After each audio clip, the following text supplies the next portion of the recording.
ఇంటి లోపల జరిగే వినాయక చవితిని ప్రజా పండుగగా మార్చింది స్వతంత్ర పోరాటం అని ఎంతమందికి తెలుసు?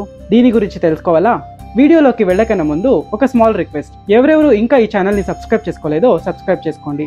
వీడియో ఇష్టమైతే లైక్ చేయండి, అలాగే మీ ఫ్రెండ్స్కి ఫ్యామిలీ మెంబర్స్కి షేర్ చేయండి. నమస్కారం, హరే రామ్. విషయానికి వస్తే వినాయక చవితి ఎప్పుడు మొదలైంది అనేది ఖచ్చితంగా తెలియదు, కానీ శివాజీ మహారాజా కాలం నుంచే పూణేలో ప్రజా పండుగగా జరుపుకుంటున్నారు. బ్రిటిష్ పాలనలో ఇది కుటుంబ స్థాయి పండుగగా మారింది.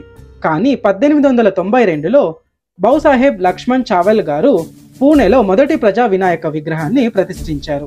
1893లో బాలగంగాధర్ తిలక్ గారు ఈ పండుగను ప్రజా ఉద్యమంగా తీర్చిదిద్దారు. వినాయకుడు అందరికీ ఐక్య దైవమని నమ్మి బ్రిటిషులు విధించిన సభ నిషేధానికి ప్రతీకగా ఈ పండుగను పెద్ద ప్రజా పండుగగా మార్చారు. నాటకాలు, సంగీతం, కవితలు, నృత్యాల ద్వారా వినాయక చవితి స్వతంత్రం ఉద్యమానికి వేదికగా మారింది. అలా వినాయక చవితి కేవలం పండుగ మాత్రమే కాదు, ప్రజల ఐక్యతకు నిదర్శనం కూడా అయ్యింది.